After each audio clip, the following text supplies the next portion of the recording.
Dale no Gnewan, que no mono que Misia Quetzal, no Yolo. Hola, ¿qué tal amigos? Sean ustedes bienvenidos a un episodio más de su programa La Otra Educación. El día de hoy vamos a abordar la sesión número 2 de nuestro Consejo Técnico Escolar en su fase intensiva 2022.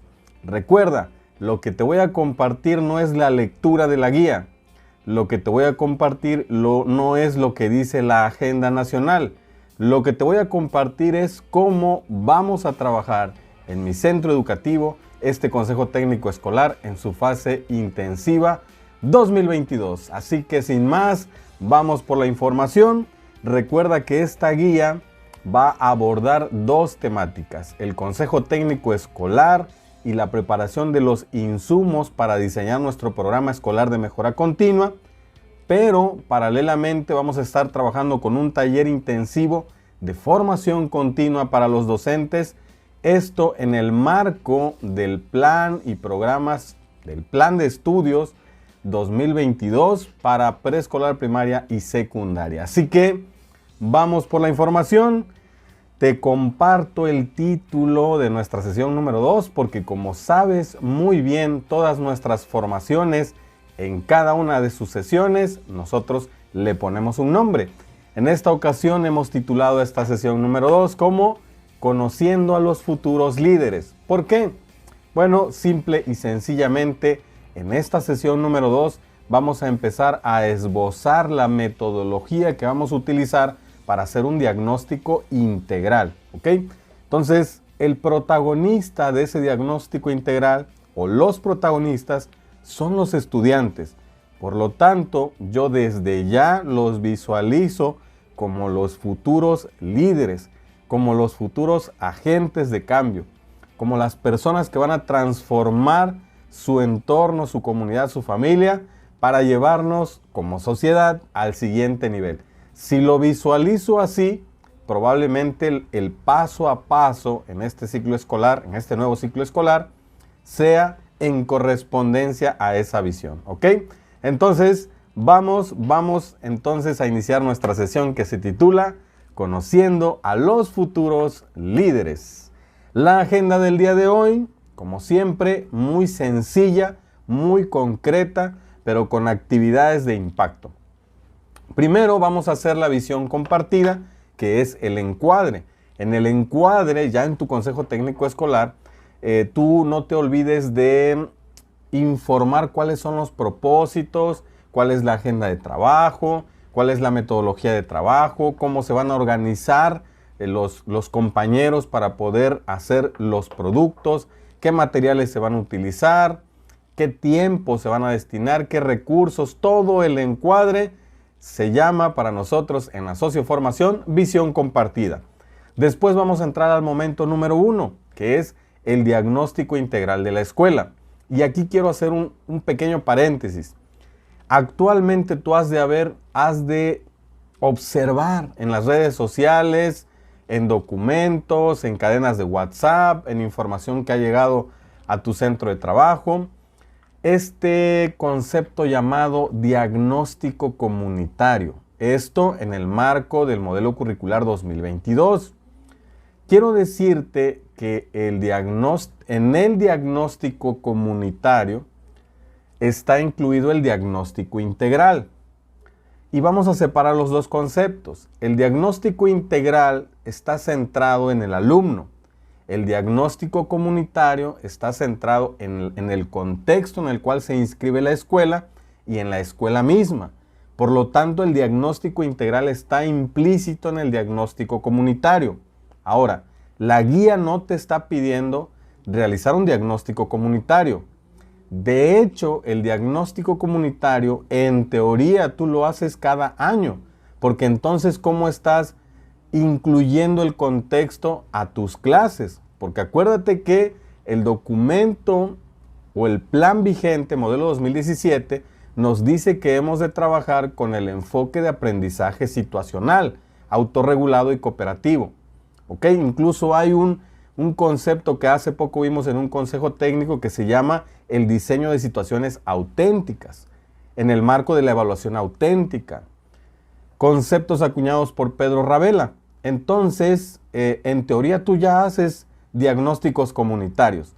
Entonces no nos desviemos ni no nos espantemos por estos conceptos, porque es un diagnóstico integral centrado en los estudiantes, y por supuesto tú tienes que hacer también un diagnóstico contextual para saber todos los elementos culturales, socioeconómicos, familiares, con los cuales tú vas a convivir en el ciclo escolar y con los cuales tú te vas a apalancar para poder diseñar situaciones de aprendizaje contextualizadas. Entonces, lo que hoy te voy a compartir tiene que ver con el diagnóstico integral, en donde va implícito también un diagnóstico de los elementos contextuales en los cuales se inscribe tu escuela. Cuando entremos ya al modelo curricular 2022, probablemente ya surja ya más en forma el concepto diagnóstico comunitario. Y entonces abordaremos la metodología para poder realizarlo. Mientras tanto, te voy a compartir una metodología muy sencilla para poder diseñar un diagnóstico integral centrado en los estudiantes, tal y como nos los demanda la normativa vigente y la agenda nacional. En el momento 2, vamos a tener un primer acercamiento a la autonomía curricular y la autonomía profesional. Esto en el marco del modelo 2022, en el marco de la nueva escuela mexicana, en donde estos conceptos son necesarios que nosotros ya los empecemos a interpretar, dado que la dinámica de los docentes y directivos en este modelo tiende a eso, a tener una autonomía curricular, una libertad de cátedra, una autonomía profesional, y necesitamos clarificar esos conceptos, y yo te los voy a presentar de una forma muy sencilla, muy concreta, con un instrumento también para que tú autoevalúes tu práctica docente de cara a estos dos conceptos. Los productos esperados de la agenda nacional son otros. Yo te comparto los que sí o sí debes tener en esta sesión 2. Y el primero es que tengamos claro cuál es la metodología del diagnóstico integral institucional. Es más, yo te voy a compartir un formato, te voy a compartir un ejemplo sencillo, concreto, sin tanta paja, sino con elementos esenciales que te van a servir para poder transformar tus prácticas docentes en este ciclo escolar. Y por supuesto, con esa información, tú vas a enriquecer tu programa escolar de mejora continua. También el segundo producto esperado va a ser un cuadro utilizando la estrategia PNI, positivo, negativo, interesante, para desarrollar el pensamiento crítico, para reflexionar en torno a estos dos conceptos, y lo vamos a titular Ejerciendo mi autonomía curricular y mi autonomía profesional. Previamente vamos a hacer un pequeño ejercicio, te voy a proponer un ejercicio de desarrollo personal para que tú puedas fortalecer aún más estas actividades, ¿ok? Muy bien, entonces esa es la agenda del día de hoy. Y los propósitos de esta segunda sesión, de acuerdo a la agenda nacional, es que las profesoras y los profesores reconozcan la articulación que existe entre los ámbitos de gestión escolar al analizar las problemáticas identificadas en su diagnóstico integral, que serán atendidas en su programa escolar de mejora continua, ¿ok? Solamente hay que reconocer la articulación que existe entre los ámbitos de gestión escolar y las problemáticas que vayamos a identificar con la información de nuestro diagnóstico integral. Después tenemos el segundo propósito: reflexionen en torno a su toma de decisiones y los factores que inciden en esta, a fin de reconocer su autonomía profesional y curricular. Vamos a reflexionar, vamos a fomentar el pensamiento crítico, y para ello tenemos que hacer un ejercicio de autoevaluación con un instrumento muy sencillo pero de mucho impacto que te voy a compartir también en el momento número 2. Esos son los propósitos de la sesión. Aquí finalizamos nuestro encuadre, nuestra visión compartida, y es momento de entrar al momento, valga la redundancia, al momento número 1. Comenzamos nuestro momento número 1, llamado el diagnóstico integral de la escuela, de mi escuela. Bueno, la propuesta para que trabajes este momento número 1 es la siguiente. Primero debemos clarificar el concepto diagnóstico integral. Y aquí yo voy a echar mano de un concepto que propone mi nueva mentora, la doctora Laura Frade, que establece que el diagnóstico integral es un proceso de identificación de los problemas que impiden el acceso al derecho a la educación y a la excelencia en el aprendizaje, con la participación de todas y todos los actores que se involucran en la educación, como pueden ser los padres de familia, las madres de familia, los tutores, las niñas, los niños, los adolescentes y jóvenes, los docentes, los directivos, supervisores, personal de limpieza y administrativo. Se realiza desde la perspectiva de la inclusión, la equidad y la participación en los 8 ámbitos del programa escolar de mejora continua. Entonces, con este concepto podemos dar ya direccionalidad a qué es o qué elementos debemos nosotros rescatar, hablando de la información, para poder empezar a identificar las problemáticas que impiden el pleno derecho a la educación en los estudiantes de nuestra institución. Recuerden que este diagnóstico integral está centrado en los alumnos. Este diagnóstico integral tiene un enfoque de derechos humanos. Por eso la importancia de conocer, al menos en este momento, me esté evaluando o no me esté evaluando en cualquier proceso USICAM, al menos debo conocer el artículo 3 y su reforma 2019 y la Ley General de Educación, para que yo pueda entender este enfoque de derechos humanos, para que yo pueda entender el concepto interés superior de la niñez, para que yo pueda entender el concepto visión infantocéntrica en la educación, para que de esta manera cobre sentido todos estos ejercicios que vamos a estar realizando en el Consejo Técnico Escolar. Entonces, lo primero es que me quede claro el concepto de diagnóstico integral. Para llevar a cabo un diagnóstico integral centrado en las niñas, niños y adolescentes, es necesario recolectar, comparar y analizar de manera colaborativa información referida a las características, intereses y necesidades de los alumnos, así como también de los siguientes ámbitos. Esta información la estamos extrayendo de las orientaciones para el diseño del programa escolar de mejora continua, un documento normativo que está vigente y que es necesario leer y volver a leer para poder participar de forma activa y profesional en este próximo Consejo Técnico Escolar. Recordemos, son 8 ámbitos: aprovechamiento académico y asistencia de los alumnos, prácticas docentes y directivas, formación docente, avance de los planes y programas educativos, participación de la comunidad, desempeño de la autoridad escolar, infraestructura y equipamiento y carga administrativa. Hay un ámbito más, que es el de vida saludable, que ese depende de nuestras autoridades o de nuestras entidades federativas, de si se va a abordar o de qué manera se va a abordar.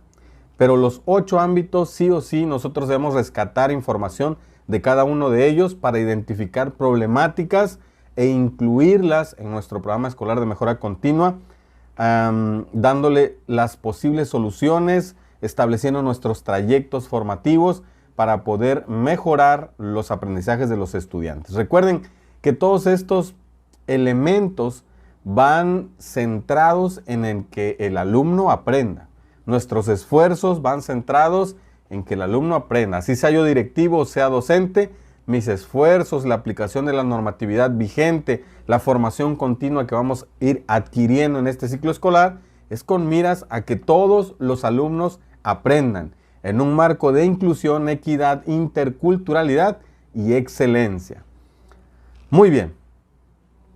A continuación te voy a proponer un formato para que tú puedas llevar a cabo tu diagnóstico integral con tu colectivo de profesores. Este formato es muy sencillo, es muy concreto y lo vas a utilizar en primera instancia de manera individual, con tu grupo asesorado o con el grupo que te tocó, si eres de un nivel primaria o preescolar, Si eres de secundaria, en el caso nuestro, vamos a trabajarlo por asesores.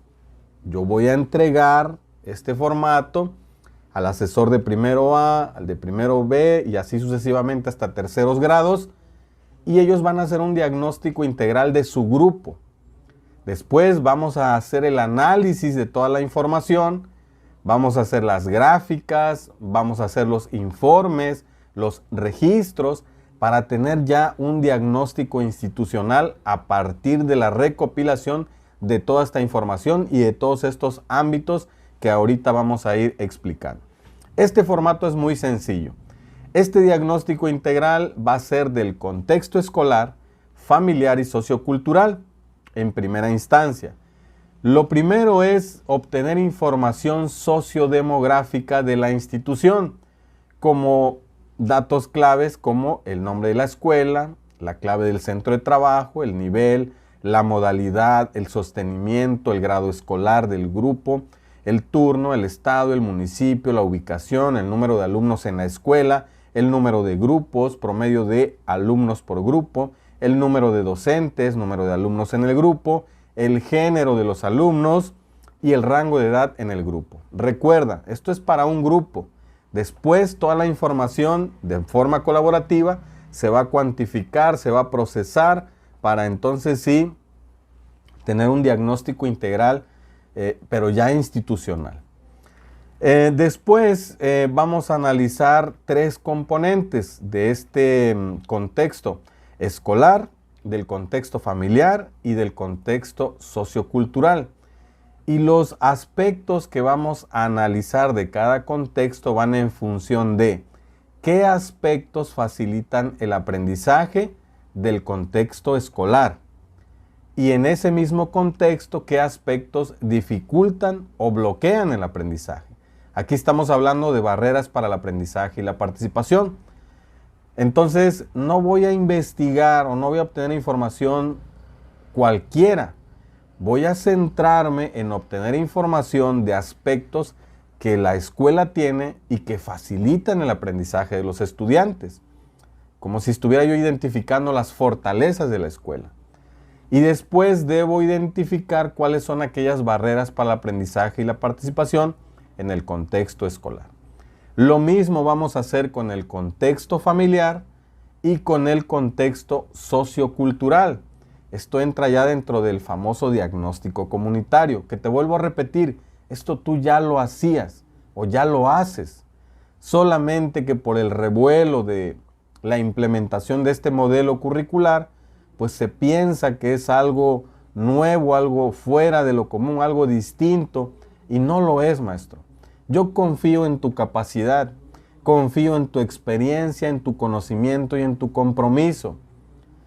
Lo único es, maestros, que todas estas cualidades tienes que ponerlas ahora sí al servicio de los estudiantes, que debes profesionalizar un poco más tu función, que debes apegarte a normatividad vigente, que debes formarte, leer, colaborar, sanarte emocionalmente, para que entonces sí abordes esta nueva reforma de manera profesional, de manera tranquila, con propuestas concretas, transformando, inspirando a tus compañeros y a tus alumnos. No hay nada relativamente nuevo, maestros, en todo esto. Es solo adecuar en las partes donde me van a solicitar aquello que yo ya he realizado en algún momento de mi vida profesional. Yo por eso aquí te estoy dando elementos concretos, sencillos, para que tú los utilices y los vayas adecuando y apegando a lo que te van a ir solicitando. En este caso, me piden un diagnóstico integral, aquí está la propuesta, ya la he hecho. A lo mejor no le he dado la importancia necesaria en el ciclo escolar anterior o en los anteriores. Bueno, retomo lo que antes ya hacía, retomo elementos que sí o sí siempre rescataba, lo formalizo, lo registro, lo cuantifico, lo comparto, lo socializamos y hacemos un diagnóstico integral institucional, ¿ok? Bueno, entonces vamos a identificar esos aspectos que facilitan el aprendizaje y que dificultan el aprendizaje. Después vamos a hacer un diagnóstico del desarrollo integral y de los procesos de aprendizaje de los estudiantes. Recuerda que este diagnóstico integral está centrado en los estudiantes. Este es el formato más sencillo que te puedo presentar. Hay otros formatos y otros elementos que podemos rescatar, pero bueno, ahí tú me contarás. Si este no te sirve, dime y hacemos un video exclusivamente con otro formato, con otros elementos, un poco más a detalle, para que tengas otra forma de hacer tu diagnóstico integral. Tú ahí me comentas. Muy bien. Entonces, vamos a hacer ahora, dentro de esta misma propuesta, un diagnóstico del desarrollo integral y de los procesos de aprendizaje de los estudiantes. Entonces, voy a obtener información acerca de las características del desarrollo cognitivo, socioemocional, social y físico de mis estudiantes. Para ello puedo utilizar algunos instrumentos como pueden ser entrevistas, encuestas.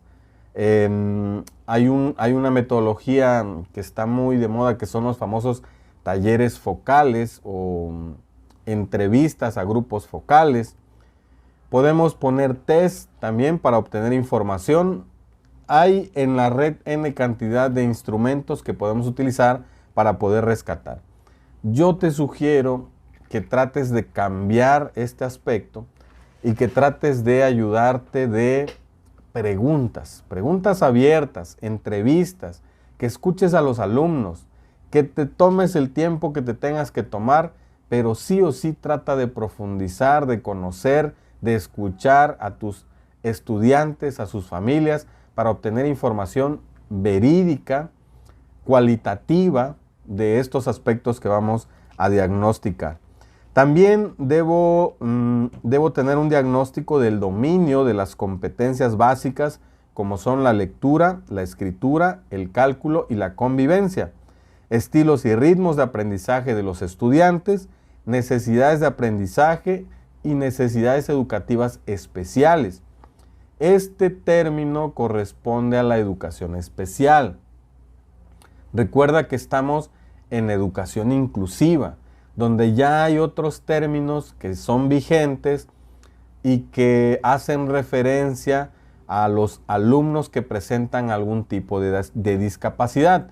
Sin embargo, los alumnos con necesidades educativas especiales existen y es necesario identificar si en mi institución acuden algunos alumnos con este tipo de situaciones. También tenemos que investigar acerca de los intereses y el uso del tiempo libre. Esa es la propuesta que pongo a consideración tuya para que tú puedas utilizarla. Pero ahora te preguntarás, bueno, pero quiero ver algo hecho ya para tener una referencia. Normalmente en redes sociales nos encontramos las propuestas, pero a veces no nos encontramos el cómo hacerlo. A ver, dame un ejemplo. Bueno, en esta ocasión yo te voy a dar un ejemplo listo, sintético, por supuesto, que tú lo puedes tomar como referencia y hacer uno, el propio de tu grupo, de tu escuela, de manera pues más nutrida. ¿Ok? Entonces, vamos por el ejemplo. Muy bien, este es el ejemplo del diagnóstico integral y vamos a ir por pasos. ¿Ok? Lo primero, un ejemplo de la información sociodemográfica. ¿Ok? Esto es algo muy sencillo. El nombre de tu escuela, en este caso mi escuela, la clave, el nivel, la modalidad, en este caso secundaria técnica, sostenimiento público, turno vespertino, estado Veracruz, el municipio, la ubicación, puedes poner ahí la ubicación, en este caso yo pongo pues es una comunidad rural, el número de alumnos, el número de grupos, los promedios de alumnos por grupo, 28 alumnos en promedio, el género de los alumnos, 57% hombres, 43% mujeres. Recuerda que estoy haciendo el diagnóstico de un grupo, como si yo fuera el asesor de este grupo. Género de los docentes, el grupo primero A, el grado, el número de alumnos en el grupo 29, el género de los alumnos en el grupo y también tenemos aquí el rango de edad en el grupo entre 11 y 13 años, ¿ok? En el género de alumnos, en el anterior, para que no nos confundamos, es de la escuela. El género de alumnos por escuela es 57% hombres, 43% mujeres. En mi grupo ya es 60% hombres y 40% mujeres, ¿ok?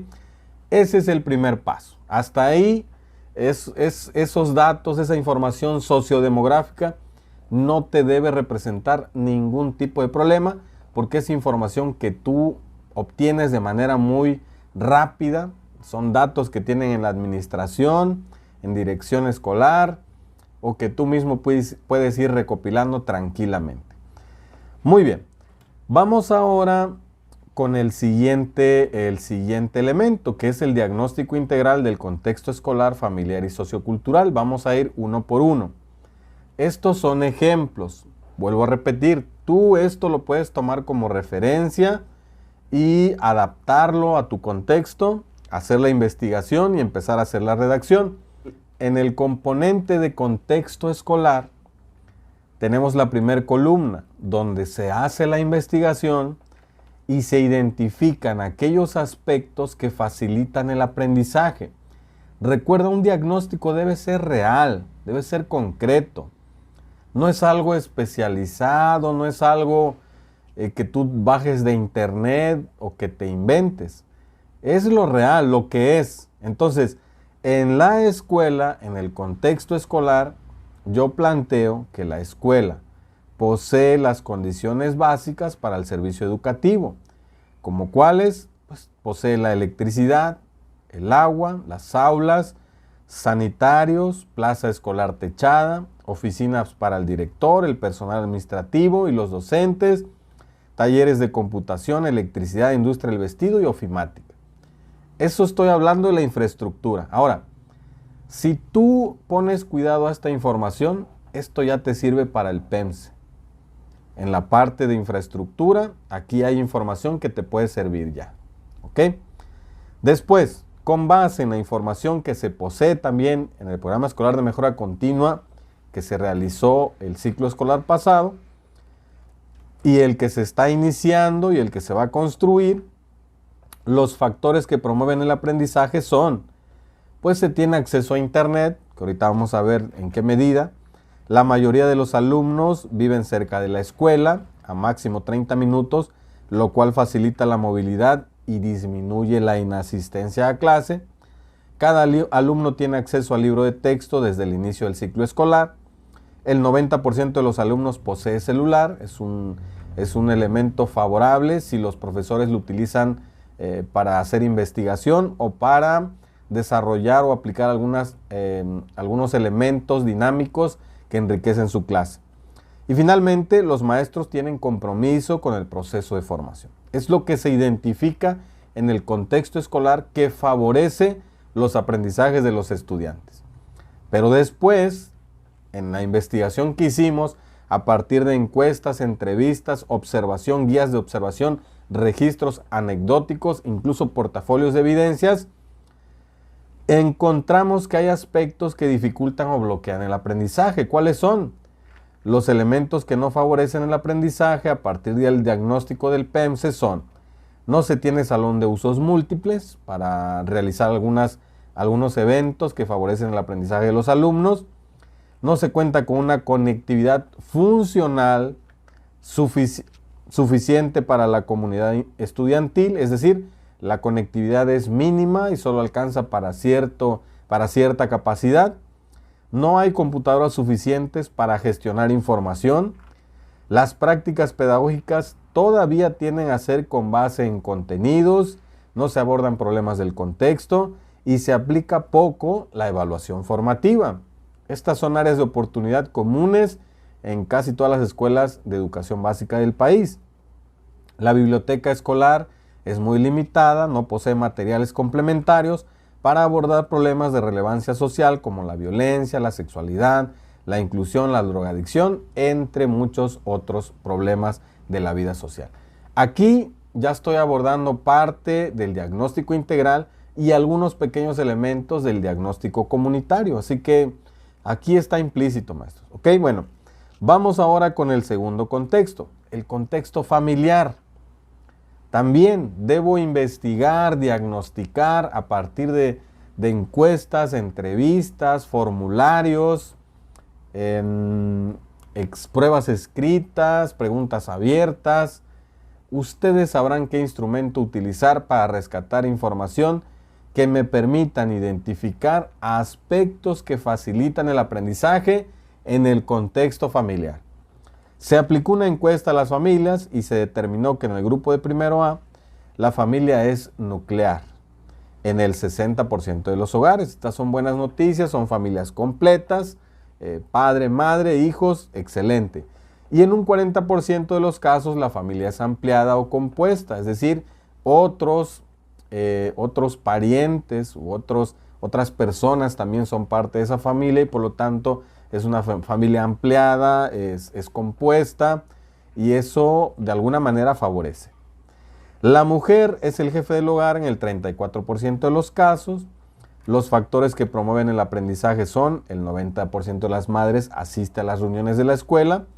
Hace 2 años este porcentaje era solo del 80%, se ha incrementado.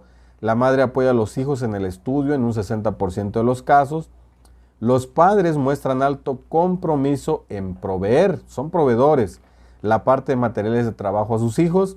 En el 40% de los casos las familias se involucran en actividades de lectura, escritura y revisión de tareas en casa. Son los porcentajes de algunas actividades, actitudes y aspectos que facilitan el aprendizaje en los estudiantes. Por otro lado tenemos aquellos que lo dificultan. A partir de la encuesta aplicada a las familias, los elementos que no favorecen el aprendizaje son: el padre no está atento a la educación ya que solo es un proveedor, esto en un 70% de los casos. Hay problemas familiares en un 30% de las familias como violencia, conflictos de tipo también económicos, hay desempleo y hay migración. Hay mucha migración en la comunidad, así que este también es un aspecto que dificulta el aprendizaje. También hay analfabetismo por parte de los padres de familia en un 10% de los casos en este grupo. ¿Okay?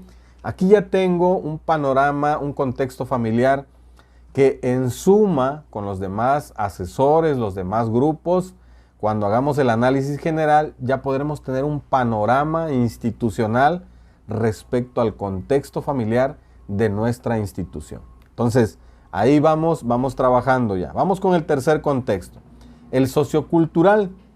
En este contexto, los aspectos que facilitan el aprendizaje son: se hizo una entrevista a un grupo de 5 padres que son líderes sociales y se determinó que la comunidad valora la escuela, pues la percibe como un espacio vital para el desarrollo del pueblo, para el desarrollo de la comunidad. Esas son buenas noticias, porque la percepción es: este es un espacio vital y cada que me manden a llamar para alguna actividad, me voy a poner la camiseta porque considero que es un espacio ideal para desarrollar el progreso del pueblo.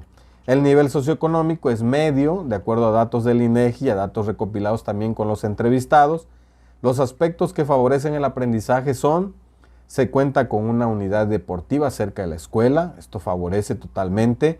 Se valora la escuela en la comunidad y se apoya cuando tiene necesidades significativas por parte de los líderes sociales. El ayuntamiento promueve actividades culturales y deportivas de manera permanente. Y estas son buenas noticias. También tenemos emprendedores que están promoviendo algunas actividades culturales y deportivas por su cuenta. Y esto es un entorno que favorece totalmente a la educación de nuestros estudiantes, hablando del contexto sociocultural. Pero también hay algunos aspectos que lo dificultan. Con base en esta misma entrevista aplicada al grupo de 5 padres, 5 líderes sociales, los aspectos que afectan el aprendizaje son: el 70% de las familias tiene bajos ingresos, ya que solo tienen entre 1 y 2 salarios mínimos reales. Se tiene un 20% de familias que ganan menos de un salario mínimo legal. Se tienen indicios de venta y consumo de estupefacientes en la comunidad, un problema a nivel país, y altos índices de alcoholismo en jóvenes de entre 17 y 25 años. Se ha identificado esta práctica en adolescentes y ya también por ahí algunos casos aislados en el nivel secundario, en mi contexto, ¿ok? Entonces, vean cómo con estos tres contextos, y esto es un adelanto, Para quienes están tomando estas capacitaciones de la planeación didáctica en la nueva escuela mexicana, hablamos de un concepto vital para poder diseñar estas planeaciones, que es problemas del contexto. Ya que el eje articulador de estas planeaciones es la comunidad, yo debo trabajar con problemas del contexto. ¿De dónde van a salir estos problemas? Salen de este tipo de diagnósticos integrales. Salen del diálogo que vamos a tener con líderes sociales, con profesores, con alumnos y mediante la observación también de algunos fenómenos sociales en forma de retos que se presentan en el entorno inmediato del alumno, y esos retos los vamos a ir llevando al aula. Si hay problemas de cultura digital sana, construcción de una identidad digital sana en adolescentes, es un problema del contexto. Hay que llevarlo al aula, hay que darle tratamiento pedagógico didáctico con aprendizajes esperados, con contenidos, con estos famosos diálogos o progresiones de aprendizaje. Con eso le vamos a dar tratamiento. Entonces, es vital que nosotros hagamos este diagnóstico integral que va a migrar como concepto a diagnóstico comunitario, porque tenemos que analizar de manera muy clara estos contextos: escolar, el contexto familiar y el sociocultural. Entonces, llevamos un avance. Espero que te vaya gustando esta metodología, porque esta es la que vamos a utilizar en el modelo curricular 2022, más nutrida todavía. En su momento te voy a compartir más elementos. Y mientras tanto vamos a practicar con lo sencillo. Vamos con calma. Vamos a dominar una metodología sencilla para irla perfeccionando en este ciclo escolar, que es de práctica, de pilotaje, y donde vamos a ir fortaleciendo ese perfil profesional a partir de realizar estos ejercicios. Después vamos a hacer el diagnóstico del desarrollo integral y de los procesos de aprendizaje. Es otro aspecto importante de estos diagnósticos integrales. Lo primero, voy a identificar las características del desarrollo cognitivo, socioemocional, social y físico de mis estudiantes. Recuerda que este es un diagnóstico de grupo. Después lo vamos a registrar todos los maestros estos resultados para obtener una tendencia institucional respecto a cada uno de estos aspectos. Entonces aquí la redacción queda así: los alumnos de mi grupo deberían tener habilidades básicas para analizar y argumentar problemas con elementos formales y abstractos, pero la mayoría de ellos tienen dificultades para hacerlo. El 85% de hecho, ya que todavía están en la fase de operaciones concretas, de acuerdo con el registro de observación de habilidades cognitivas que yo les apliqué. Además, se les dificulta abordar los problemas desde otras perspectivas o posibilidades.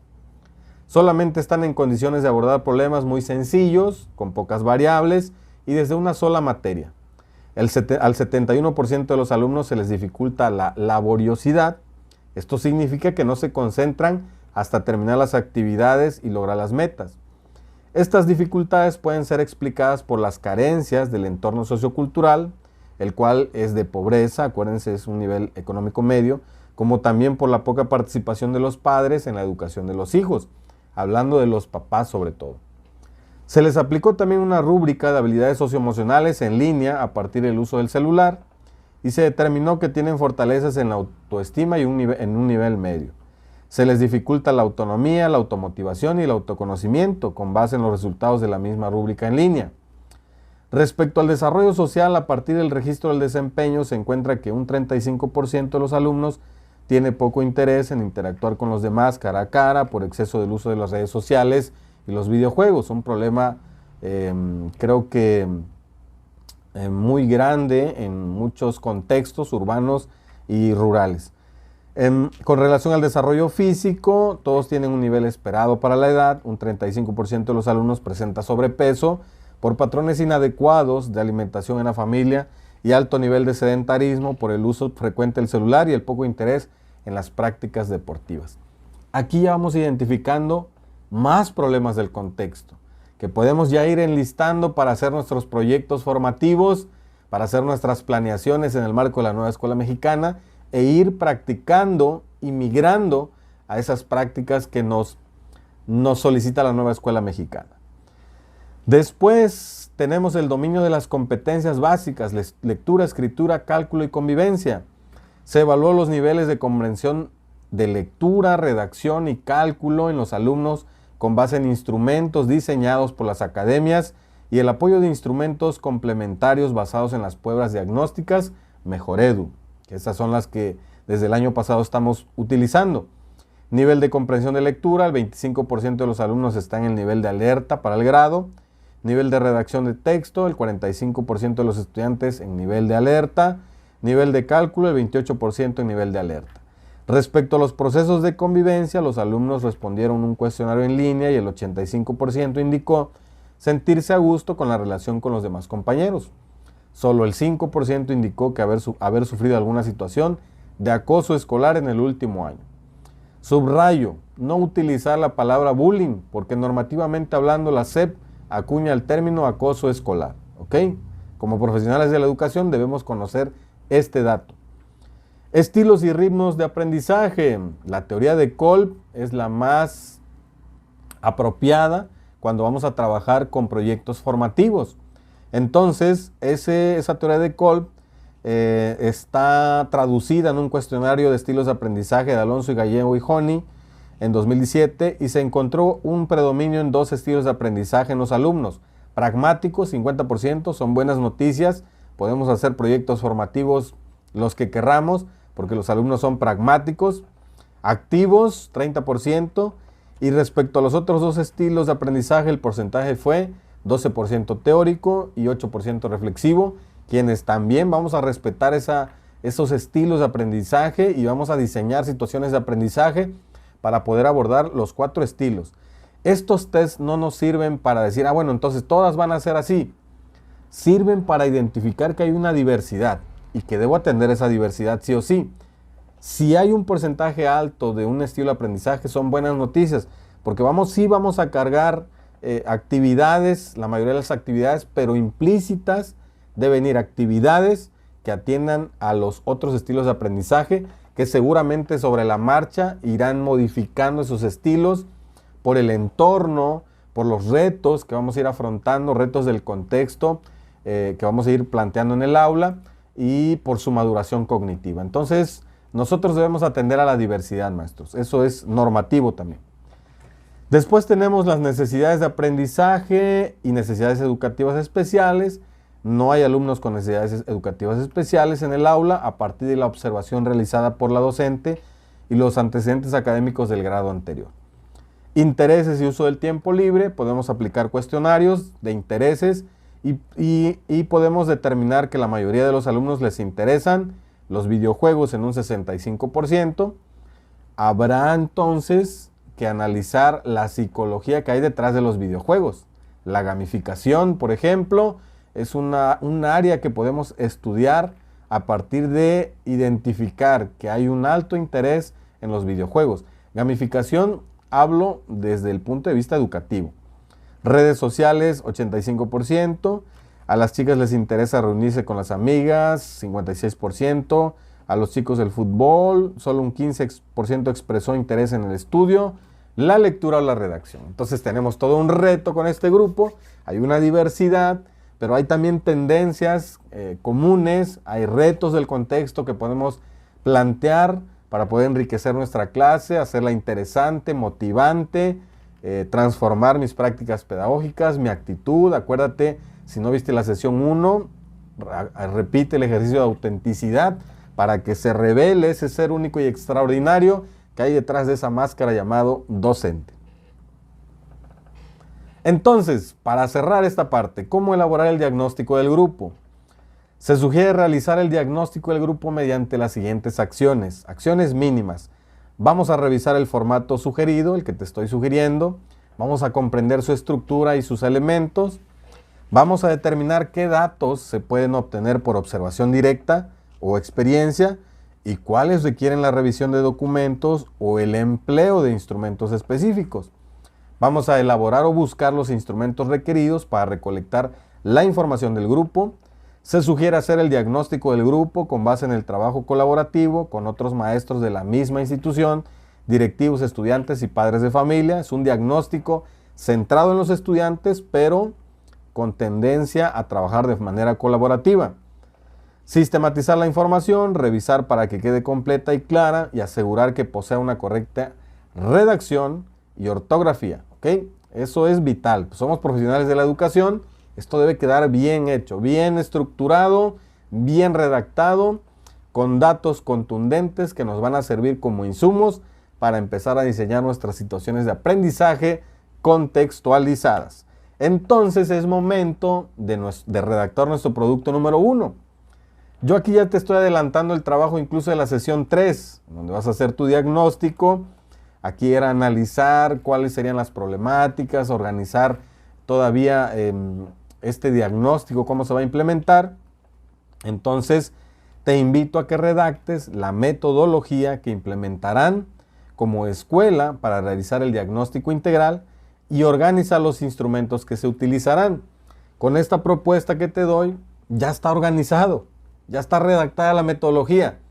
Tu reto en tu escuela y el reto de mi escuela es diseñar esos instrumentos, diseñar esas encuestas, esas entrevistas, esos tests para poder recuperar información y empezar a sistematizarla en este formato.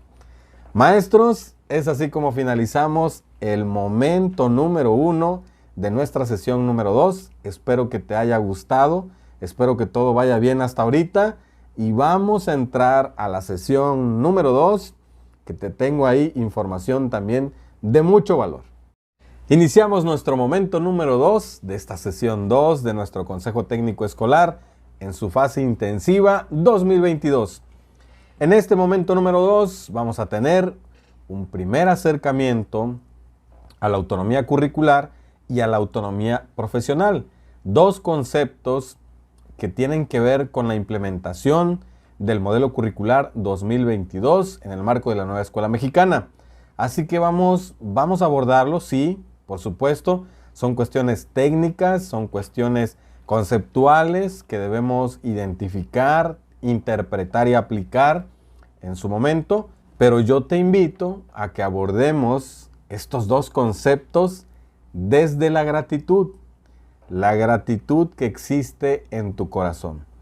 Esta virtud maestra que me va a permitir abordar este nuevo reto de cara a la nueva escuela mexicana, este nuevo reto que es el Consejo Técnico Escolar, este nuevo reto que es el inicio del ciclo escolar, lo debo hacer desde la gratitud.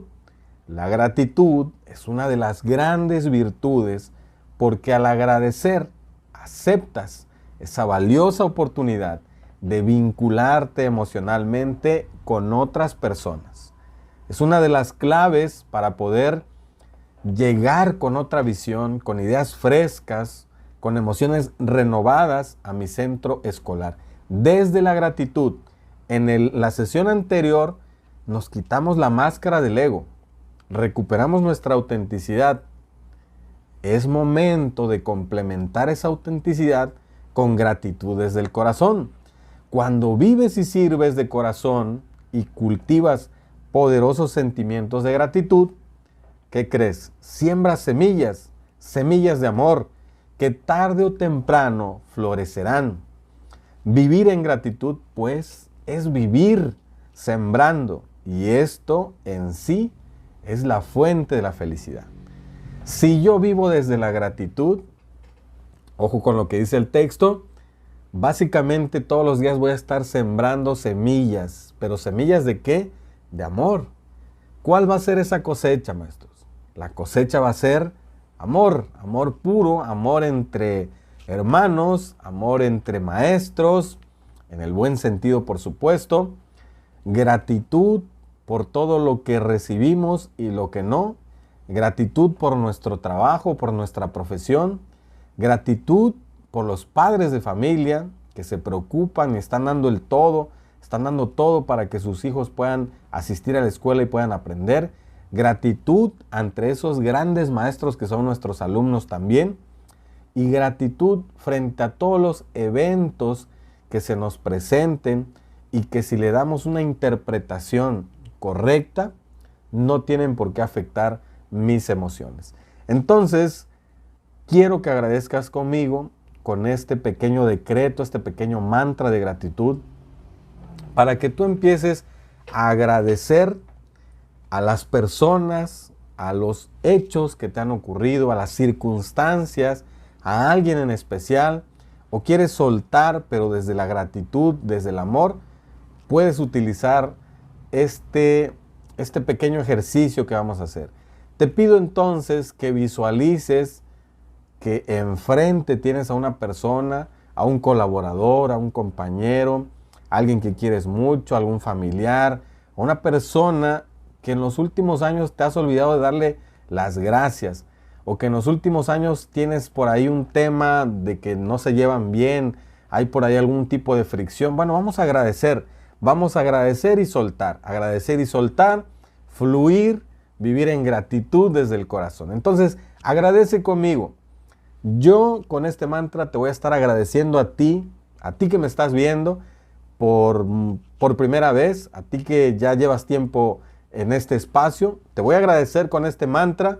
Quiero que recibas este mantra de gratitud, que lo hago con todo el corazón. Lo hago desde el corazón, desde la autenticidad, desde el amor. Entonces yo te digo, por todo lo que fui contigo, muchas gracias. Por todo lo que fuiste conmigo, muchas gracias. Por todo lo que sentí y experimenté contigo, muchas gracias. Por todo lo que sentiste y experimentaste conmigo, te doy las gracias. Por todo lo que pensé e hice contigo, muchas gracias. Por todo lo que pensaste e hiciste conmigo, muchas gracias. De ti para mí, así todo tuvo que ser. De mí para ti, así todo tuvo que ser. Muchas gracias, gracias de corazón, como siempre lo digo al final de mis videos. Y este mantra de gratitud lo puedes poner en práctica en tu consejo técnico escolar. Pueden agradecer y pueden complementar este pequeño ejercicio con una meditación de gratitud dirigida con el audio de mi gran maestro y mentor, Ricardo Perret. Y te digo lo mismo que en la sesión anterior. Si tú quieres el audio de esta meditación, a la cual estoy haciendo referencia, bueno, simplemente en comentarios, quiero el audio de meditación, y la sugerencia siempre es, número 1, en el contexto de nuestro consejo técnico escolar, utiliza este audio para meditar con tus colaboradores, con tus compañeros maestros, con tus directivos, para que juntos puedan seguir este trayecto formativo desde la gratitud, que es lo mejor que podemos hacer, ¿ok? Si tú lo quieres hacer como un hábito, entonces todas las mañanas, todas las noches, en la soledad de tu habitación, en un lugar apartado, a la orilla de un río, a la orilla del mar, en un bosque, en tu escuela, en un lugar donde está todo tranquilo, te pones tus audífonos, pones el audio, haces los ejercicios de respiración que te sugiere el audio y escuchas toda esta meditación de gratitud que es muy poderosa, ¿ok? Esa es la sugerencia que te doy, y esto en atención a seguir desarrollando habilidades socioemocionales en los profesores. Decía el gran pedagogo del amor Claudio Naranjo, ya fallecido, que la única forma de transformar nuestras prácticas pedagógicas era, en primera instancia, a partir de tener una sanación espiritual diagonal emocional. Si aún no sanamos emocionalmente, espiritualmente, difícilmente vamos a ver un cambio radical en nuestras prácticas docentes, en nuestras escuelas. Entonces, no echemos a saco roto esta parte, la parte emocional, la parte espiritual, que enriquece nuestro perfil profesional también, ¿ok? Esa es la actividad que te sugiero, con la que te sugiero iniciar el momento 2 y con la que seguramente estaremos iniciando en nuestro centro de trabajo, para entonces sí, ahora sí, desde la gratitud, desde la autenticidad, desde el amor, ¿qué es la autonomía curricular? ¿Y qué es la autonomía profesional? Entonces vamos a ver este pequeño diagrama de Venn donde convergen estos dos términos y vamos a tratar de clarificar, entender e interpretar ambos conceptos.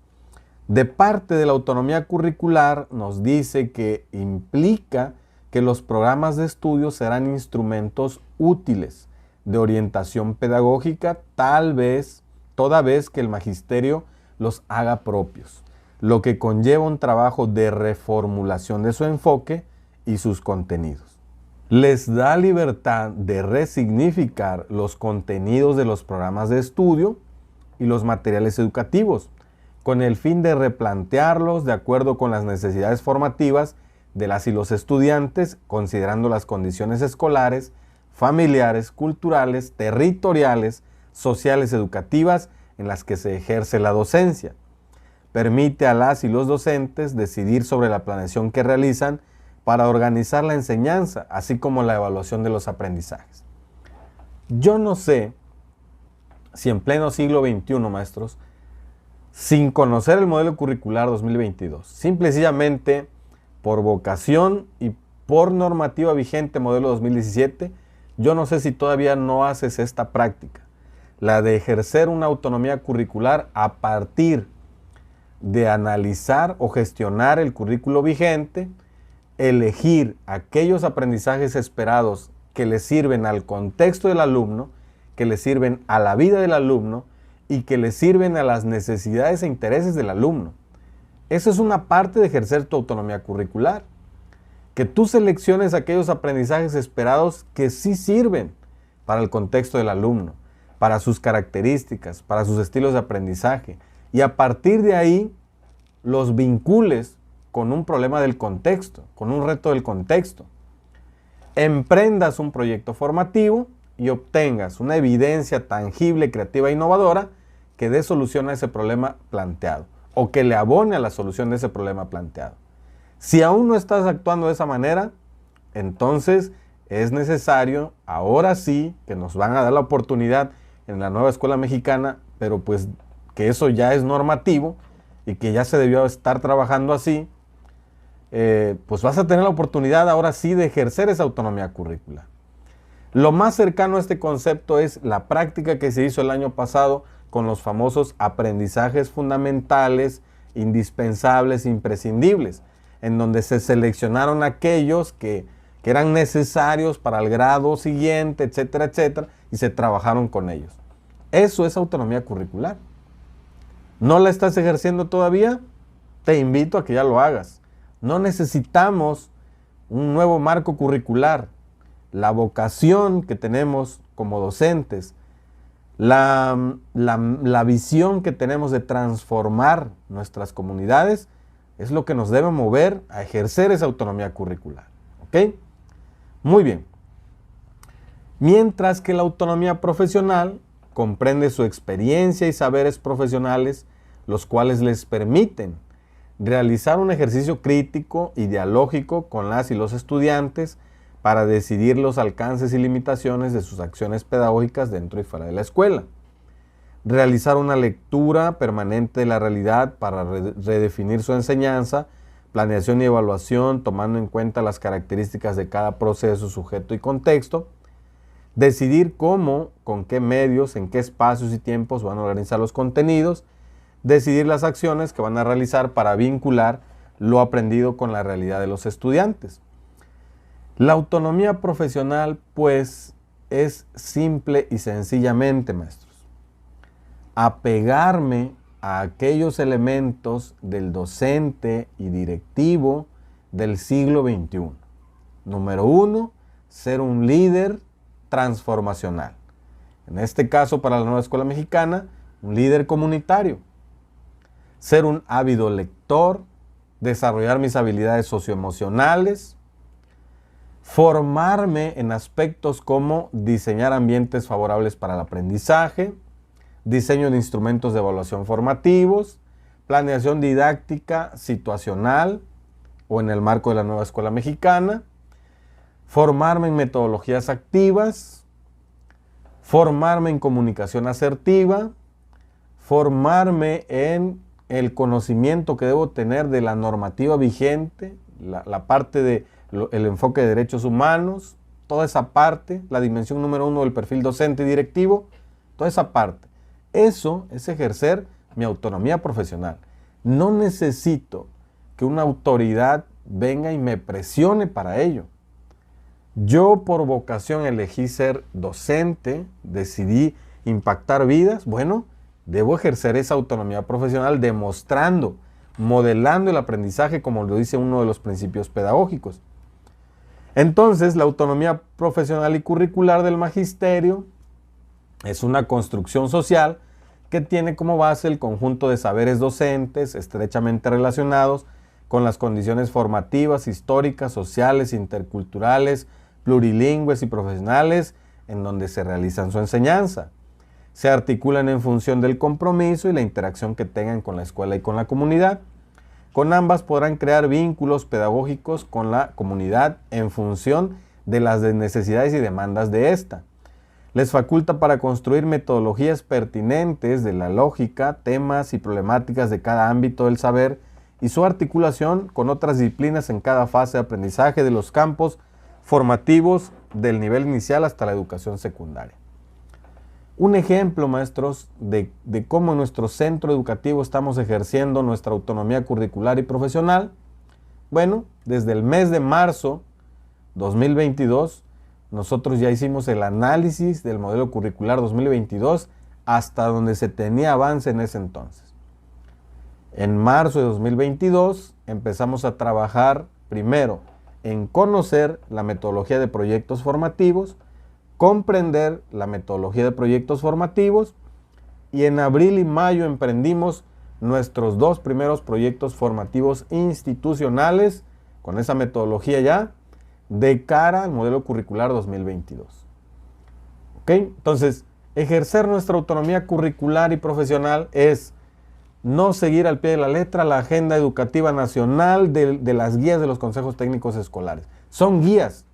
En mi escuela, en mi contexto, con mis alumnos, con mis padres, con mis maestros, tenemos situaciones totalmente distintas a las que se diseñan detrás de un escritorio para tener una guía y publicarla y pues cumplir. Hay problemas muy específicos que se les debe dar un tratamiento curricular, profesional, debidamente informado, pero desde el contexto, nacido desde el contexto de nuestras escuelas que son diversas. Hay una diversidad cultural, de conocimientos, de talentos, de habilidades, de saberes que se deben atender a partir de ejercer esta autonomía curricular y esta autonomía profesional. Por eso yo te pregunto, si a esta altura tú no estás ejerciendo esta autonomía curricular o profesional, o la estabas ejerciendo pero no sabías que se llama así, felicidades, la estás ejerciendo, hay que fortalecerla. Si aún no lo haces porque siempre o el mismo sistema te ha llevado a que solamente rellenas formatos, bueno, te invito a que te sumes a este barco de Profesor Jim Educación y Emprendimiento y empecemos a trabajar en la otra educación, la otra agenda, en tu agenda contextual, en tu visión como profesor, en tu autonomía profesional, porque eres un profesional de la educación, porque confío en ti, porque eres un líder transformacional, un líder comunitario que va a llevar a un siguiente nivel a su colectivo de profesores, a sus estudiantes y a sus padres de familia. Entonces, esa es la invitación, maestros, en este espacio para ejercer esta autonomía curricular y profesional. Entonces, para poder ejercerla de forma profesional, necesito un instrumento de evaluación que me permita saber qué tanto he avanzado o cómo estoy trabajando, pedagógicamente hablando, en mis prácticas docentes, en el marco de la nueva escuela mexicana y en el marco de la sociedad del conocimiento. Entonces, hagamos una evaluación diagnóstica de mi desempeño profesional en el marco de esta autonomía curricular y profesional de cara a la nueva escuela mexicana, de cara al modelo 2022, pero de cara a la sociedad del conocimiento, que es lo más importante. Entonces yo te comparto una rúbrica una rúbrica para evaluar las prácticas pedagógicas en docentes de educación básica llamada SOCME 10. Este es un instrumento propio de la socioformación. Así que lo primero es plantearte un problema del contexto, en este caso es de mi institución, valorar las prácticas docentes en el marco de los retos de la sociedad del conocimiento y la nueva escuela mexicana, a partir de indicadores y descriptores de logro y niveles de desempeño. Yo aquí te presento esta rúbrica socioformativa que tiene indicadores en la primera columna y tiene niveles de desempeño en las 4 columnas siguientes, y cada nivel de desempeño tiene un descriptor de logro. La taxonomía que utilizamos es propia de la socioformación, son 5 niveles taxonómicos. Nivel preformal, que no lo estoy incluyendo, porque el nivel preformal es no hacen nada. Es decir, una nula capacidad para ejercer la mediación docente, lo cual no puede ser creíble para mí. Yo no conozco un maestro que no haga absolutamente nada. Por eso no estoy incluyendo ese 5.º nivel de desempeño, que es el primero de hecho. Entonces, quitando ese nivel de desempeño, que es el preformal, empezamos con el nivel de desempeño receptivo. El nivel de desempeño receptivo se refiere de manera general a aquellos desempeños en donde la persona solo recibe información y cumple a secas. Atiende las indicaciones, recibe información, listo. Pero no hay una trascendencia más allá, no hay motivación intrínseca, no hay innovación, no hay creatividad, no hay resolución de problemas del contexto. El resolutivo es el que cumple, recibe información, cumple al pie de la letra bien todo, pero tampoco hay una propuesta más allá. Simplemente cumple, incluso a veces no hay ni argumentación ni razonamiento porque solamente se apega, aquí está, listo, vámonos. Autónomo. En el nivel autónomo es en donde la gran mayoría de los profesores nos encontramos, es decir, recibimos la información, la procesamos, cumplimos, damos un extra por ahí, implementamos estrategias, buscamos información en fuentes confiables, todo muy bien ahí. El profesor de 10, pero en la socioformación proponemos un nivel más, que es el nivel estratégico. En el nivel estratégico estamos hablando ya de un profesor que investiga, que actúa, que está en la sociedad del conocimiento, que busca siempre incluir en sus clases problemas del contexto, lleva a su alumno del punto A al punto B con innovación, con creatividad, se diseñan evidencias de impacto. Es más, en el nivel estratégico son los profesores que con la información, con el mundo de información que hay, la transforman, la co-crean y comparten ese conocimiento para que más personas puedan beneficiarse. Ese es el nivel estratégico, de manera general. Ahora, vamos a ver cómo cada descriptor de logro, en atención a cada nivel de desempeño, va de cierta manera representándonos y vamos a ir identificando en qué nivel nos encontramos a partir de los indicadores. Son 10 indicadores de esta rúbrica. Vamos a ir compartiéndote una por una. Tenemos aquí el primer indicador que tiene que ver con la motivación para el logro de los aprendizajes esperados en los estudiantes. Es el primer indicador de mi función docente. Entonces te pregunto, o pregúntate, ¿en qué grado usted motiva a los estudiantes y se enfoca en el logro de sus aprendizajes esperados? ¿En qué grado? Bueno, si estoy en el nivel receptivo, seguramente al inicio de las clases, pues leo los aprendizajes esperados, y acuerdo con la planeación de la asignatura. O sea, los leo. Listo, miren, este es el aprendizaje esperado y listo. Continúo con mi clase. Si estoy en un nivel resolutivo, seguramente explico los aprendizajes esperados a los estudiantes, considero sus saberes previos mediante preguntas o análisis de casos. Y listo, hasta ahí. Si estoy en un nivel autónomo, seguramente busco que el estudio sea motivante.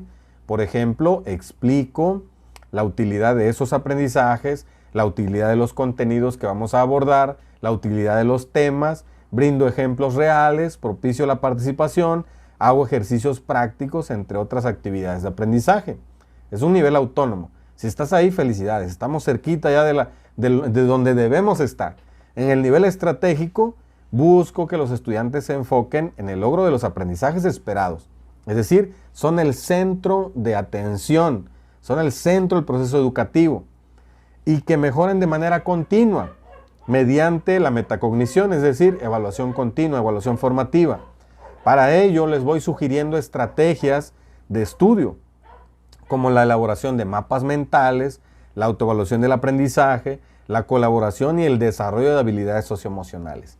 Si estoy en este nivel estratégico, maestros, magnífico. Ahora, no te preocupes si no estás ahí, porque aquí en esta rúbrica hemos incluido una fila más que la llamamos, para efectos de este ejercicio, autoevaluación, en donde tú vas a escribir qué logros identificas en ese indicador. ¿Qué logros identificas? Ya identificaste tu nivel de desempeño. En ese nivel de desempeño puedes agregar más logros que tú identificas acordes a ese nivel de desempeño. Y hay otro apartado donde tú puedes escribir, bueno, a partir de ello me propongo estas acciones para seguir mejorando.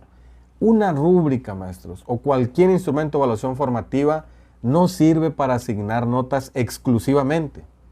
Sirve para que el alumno, o en este caso el profesor, identifique, obtenga información de sus fortalezas y sus áreas de oportunidad, para que pueda aprender un nuevo conocimiento, para guiar su proceso de aprendizaje, pero lo más emocionante, lo mejor de estos instrumentos es que sirven para gestionar el talento humano, ¿ok? Si le damos ese enfoque a estos instrumentos, estamos del otro lado. Estos instrumentos no es para reprenderte una vez que identifique yo en qué nivel de desempeño estés. Sirve para llevarte al siguiente nivel, ¿ok? Muy bien, ese es el primer indicador. Segundo indicador, aprendizaje de conceptos mediante organizadores y casos. Es el segundo indicador de mi práctica docente, de mi práctica pedagógica en el aula. Entonces pregúntate en qué grado usted aborda el aprendizaje de conceptos mediante estrategias motivantes. ¿Pero por qué de conceptos? Porque acuérdate que hay niveles cognitivos y la base para cualquier resolución de cualquier problema debidamente fundamentado, forzosamente tiene que ser el análisis de conceptos. Aquí mismo lo hemos aplicado. Cada que estamos viendo una sesión, lo primero que trato de aclarar son los conceptos. A partir pues, de una exposición, a partir de mapas mentales, en alguna ocasión utilizo ese tipo de estrategias para una mejor comprensión, llevarte al segundo nivel y después lo podamos aplicar. Entonces, ¿en qué grado abordo el aprendizaje de conceptos mediante estrategias motivantes? Si estoy en un nivel receptivo, seguramente combino clases expositivas con la lectura de documentos o libros, de los cuales les pido a los estudiantes informes o resúmenes. Si estoy en un nivel resolutivo, bueno, oriento a los estudiantes en la búsqueda de información en fuentes confiables y en cómo organizarla, analizarla, comprenderla mediante organizadores gráficos como mapas mentales o mapas conceptuales. Si estoy en un nivel autónomo, explico ejemplos que ilustran la utilidad de los conceptos y teorías de situaciones del contexto en lo profesional, en lo laboral, en lo académico, en lo familiar y social. Si estoy en un nivel estratégico, con frecuencia les enseño a mis estudiantes estrategias desafiantes para apropiarse de conceptos y aplicarlos en problemas del contexto. Esa es la clave. Tales como análisis de casos, debates, sociodramas y la elaboración de textos escritos y orales. Incluso les solicito la aplicación de las normas internacionales como las normas APA, en el caso de niveles como preparatoria o secundaria, ¿ok? Entonces tú ya lo puedes adecuar a tu nivel educativo. Puedes quitarle por ahí a este instrumento, ponerle otros descriptores de logro tal vez, o solamente quitarle o adecuarlo a tu nivel educativo. Entonces ese es el nivel estratégico, que es a donde debemos nosotros migrar. Lo interesante de este ejercicio es primero identificar dónde estoy y después ver, ok, necesito incluir entonces en este indicador estos aspectos. En el indicador número 3 hablamos de resolución de problemas. Ya gestiono el conocimiento a partir de identificar conceptos, conocer y comprenderlos. Ahora aplico ese conocimiento en la resolución de problemas. ¿En qué grado usted aborda la resolución de problemas del contexto? Es decir, la resolución de necesidades reales, como por ejemplo de la familia, la comunidad, la ciencia, la salud, entre otros. Si estoy en un nivel receptivo, de forma regular y periódica abordo problemas del contexto con mis estudiantes. O sea, no es algo que me preocupe mucho.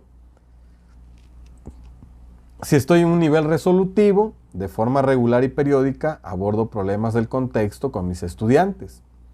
Si estoy en un nivel autónomo, busco que mis estudiantes analicen y argumenten problemas del contexto para la comprensión y aplicación de los conceptos y procedimientos.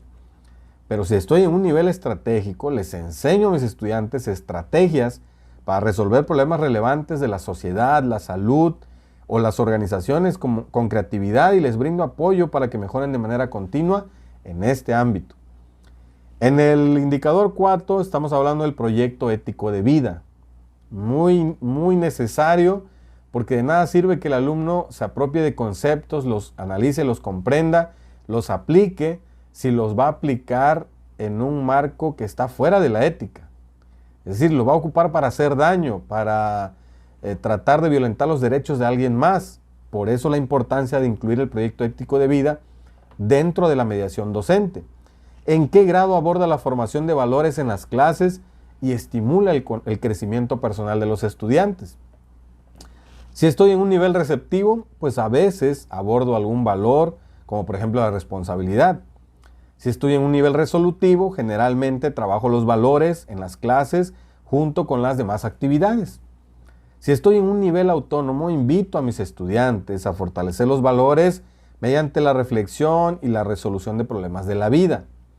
Pero si estoy en un nivel estratégico, oriento a mis estudiantes para que autoevalúen su proyecto ético de vida y mejoren a nivel personal y profesional.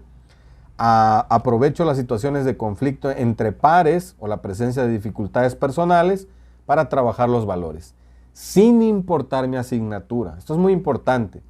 Como docente, estos indicadores son los que dictaminan el ejercicio de mi autonomía curricular y profesional. Son los que también corresponden a la normativa vigente y son los que corresponden a la dimensión integral del ser humano.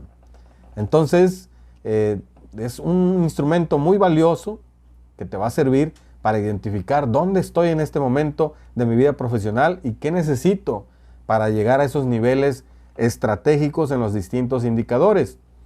Quinto indicador, comunicación asertiva. ¿En qué grado usted aborda la comunicación asertiva en los docentes, en las clases, perdón? Bueno, en el receptivo nunca abordo la comunicación asertiva en mis clases, es decir, no trabajo estrategias para fortalecer la escucha activa, el diálogo, la comunicación con respecto y la resolución de conflictos. En el resolutivo, a veces doy sugerencias para mejorar la comunicación asertiva en mis estudiantes, tanto de manera oral como escrita.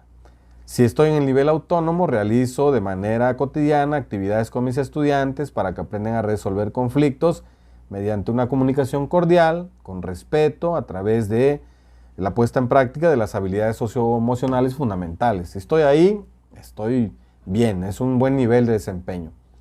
Pero en el estratégico les enseño a mis estudiantes a saber escuchar, saber comunicar los mensajes con cordialidad, claridad, tanto de manera oral como escrita. Saber respetar a los demás en sus ideas, emociones y pensamientos. Saber reflexionar durante la comunicación y corregir errores. Ese es el quinto indicador. El sexto tiene que ver con el trabajo colaborativo. ¿En qué grado usted les enseña a los estudiantes el trabajo colaborativo en clase? Busco que los estudiantes trabajen cumpliendo con las actividades y compromisos y listo. Resolutivo. Les brindo instrucciones a los estudiantes sobre cómo trabajar en equipo. Por ejemplo, les oriento a tener una meta en común, acordar las actividades y tener respeto a las ideas de los demás. Autónomo. Apoyo a mis estudiantes en el trabajo en equipo para que unan sus talentos, conocimientos y experiencias e implementen estrategias para resolver los problemas que se les presente. Y en el estratégico, evalúo el trabajo en equipo y les brindo sugerencias para mejorarlo. Les apoyo en estrategias como distribución de roles, acuerdo de planes en acción, autoevaluación del trabajo entre todos y mejoramiento continuo. Indicador 7. Desarrollo de la creatividad. ¿En qué grado usted les enseña a los estudiantes a tener creatividad e innovación en lo que hacen? La construcción de las evidencias finales ¿En qué grado les ayudo a que ellos tengan creatividad e innovación? Receptivo. A veces les expreso a mis estudiantes la necesidad de que sean creativos, pero no les brindo estrategias para que lo logren. Nada más les digo, tienen que ser más creativos. Esta evidencia está muy chafa. Tienes que ser más creativo. Sí, pero ¿cómo? Entonces, en el resolutivo ya les doy sugerencias a mis estudiantes para ser creativos, apoyándoles para hacer las actividades de manera diferente o tener otra perspectiva. Autónomo. Busco que mis estudiantes modifiquen o adapten los procedimientos para resolver los problemas. Por ejemplo, les enseño estrategias para desarrollar la creatividad, tales como una lluvia de ideas, organizadores gráficos, abordar situación desde otros puntos de vista, escritura libre, entre otros.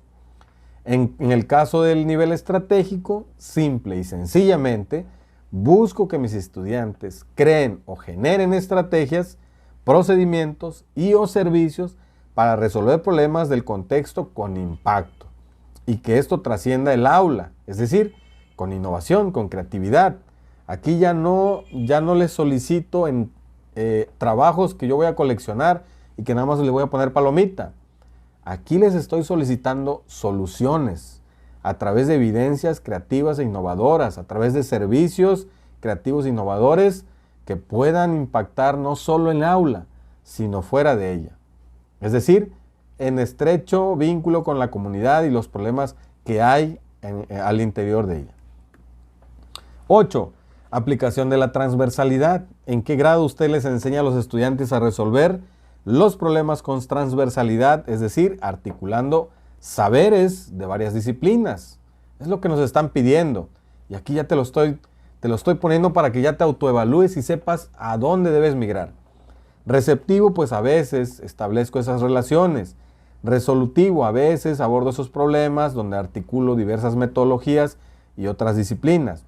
Autónomo, oriento a mis estudiantes en la resolución de problemas, articulo conocimientos, metodologías, identifico necesidades, saberes y otros saberes de otras disciplinas para resolver un problema. Mientras que en el estratégico les enseño frecuentemente a mis estudiantes a utilizar saberes de varias áreas o disciplinas en la resolución de problemas con alto grado de impacto en el contexto.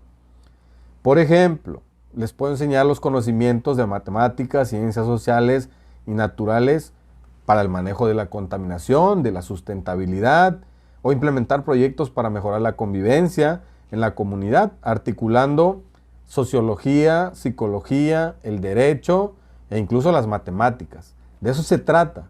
Son descriptores de logro que tú adecuas a tu nivel educativo, a tu asignatura y a tu quehacer docente. Son una especie de ejemplos los que hay ahí. No necesariamente debe ser en ese orden o bajo esas temáticas que menciona el nivel estratégico. 9. Gestión de recursos. ¿En qué grado usted le enseña a los estudiantes a gestionar recursos en diferentes fuentes para resolver problemas? A veces le doy instrucciones sobre cómo emplear esos recursos. A veces les explico a mis estudiantes los recursos que se requieren en las actividades. Apoyo a mis estudiantes para que aprendan a utilizar esos recursos. O en el nivel estratégico, asesoro a mis estudiantes en la adaptación, creación e innovación de recursos para la solución de problemas en el marco de un proyecto formativo, tal y como lo pide la nueva escuela mexicana. Y finalmente el indicador número 10, evaluación formativa. ¿En qué grado usted emplea la evaluación formativa para el mejoramiento continuo y, muy importante, para gestionar el talento de sus estudiantes? Receptivo. Empleo la evaluación escrita, un examen por ahí, lo combino con otro producto por ahí, explico algunos criterios cualitativos y cuantitativos que voy a tener en cuenta para evaluarlos. En el resolutivo, evalúo el aprendizaje con pruebas escritas que demuestran el nivel de apropiación del conocimiento, situaciones reales o simuladas, complemento esto con otras actividades, evidencias, productos, aplicación en el contexto real que den cuenta de la resolución de problemas, pero también brindo retroalimentación oportuna frente a estas pruebas escritas y evidencias. En el nivel autónomo, busco que los estudiantes apliquen diversos tipos de evaluación, auto y coevaluación con miras a lograr el mejoramiento continuo. Empleo instrumentos de evaluación como pruebas escritas, escritas por problemas, listas de cotejo, rúbricas, entre otros. Y los comparto al inicio de la evaluación.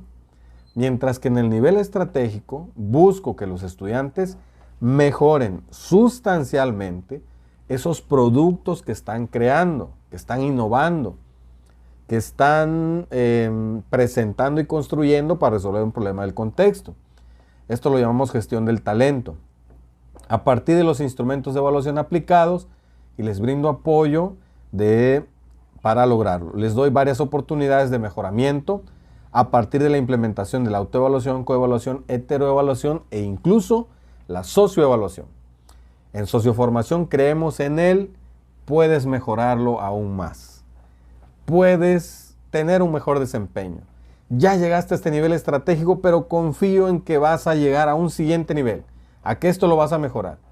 En socioformación y en evaluación formativa específicamente, nos debemos asegurar que la evidencia que vayan a construir tenga la calidad suficiente todos los equipos de trabajo, todos los estudiantes, ni uno se queda atrás. La evaluación sirve para que ellos aprendan y para gestionar el talento de ellos, ¿ok? Muy bien, entonces, desde la gratitud vamos a hacer nuestra segunda evidencia, nuestro segundo producto de esta sesión 2. Desde la gratitud, elabora un cuadro positivo, negativo, interesante que vas a titular Ejerciendo mi autonomía curricular y profesional, sabiendo qué es, sabiendo también tu diagnóstico de desempeño en el aula, de mediación docente. Entonces hacemos este cuadro de doble entrada y decimos, en el indicador autonomía curricular, ¿qué de positivo identifico en ese ámbito? ¿Qué de negativo identifico? ¿Y qué de interesante me parece este concepto de autonomía curricular y cómo la estoy ejerciendo? ¿O cómo la debo ejercer en caso de que no lo estés haciendo todavía? Autonomía profesional, lo mismo. ¿Qué de positivo le hallo al concepto y su implementación en mi persona, de mi persona para la escuela? ¿Qué de negativo encuentro en este concepto también? Y qué interesante o qué me llamó la atención, qué encontré interesante en este concepto, sus elementos, en función también del diagnóstico que acabo de hacer con este instrumento, y listo. Esto me va a permitir tener una visualización crítica, reflexiva, acerca de estos dos conceptos de cara a la nueva escuela mexicana, de cara al modelo curricular 2022. Entonces, maestros, tienes que ser muy generoso. Desde la gratitud, escribe, reflexiona, establece lo positivo de estar ejerciendo tu autonomía profesional y curricular. Por supuesto, identifica lo negativo y velo como un área de oportunidad, y también escribe lo interesante que encontraste acerca de estos dos conceptos. Muy bien, maestros, pues hasta aquí llegamos con nuestra sesión número 2 de este Consejo Técnico Escolar. Esperemos que alcance el tiempo para compartirte los otros dos. Si lo solicitas, yo me apego a lo que tú me digas. Si no veo comentarios, like ni compartidas, quiere decir que tal vez no lo necesitas. No es cierto. Lo único que te digo, maestro, y te invito a que ejerzas esa autonomía curricular y profesional en tu escuela, a que ejerzas tu liderazgo, a que ejerzas la gratitud desde el corazón, a que recuperes tu autenticidad y a que empieces con la mejor vibra este nuevo ciclo escolar, este nuevo Consejo Técnico Escolar. Recuerden que el Consejo Técnico Escolar lo hacemos todos. No hay algo que diga este va a ser el mismo Consejo Técnico Escolar, va a pasar lo mismo. No, lo construimos todos. Tienes que participar, tienes que proponer, y que esto se convierta en un espacio realmente de aprendizaje entre pares. Muy bien, maestros, pues ahora sí yo me despido en mi lengua materna diciéndoles Tazosca matimia, no chipa y pan no yoltzin, que significa muchas gracias siempre en mi corazoncito, larga vida y prosperidad para todos, y nos vemos en el siguiente video. No olvides suscribirte, compartir, darle like, recomendar nuestro trabajo si así lo deseas, y nos vemos en el siguiente video. Gracias de corazón.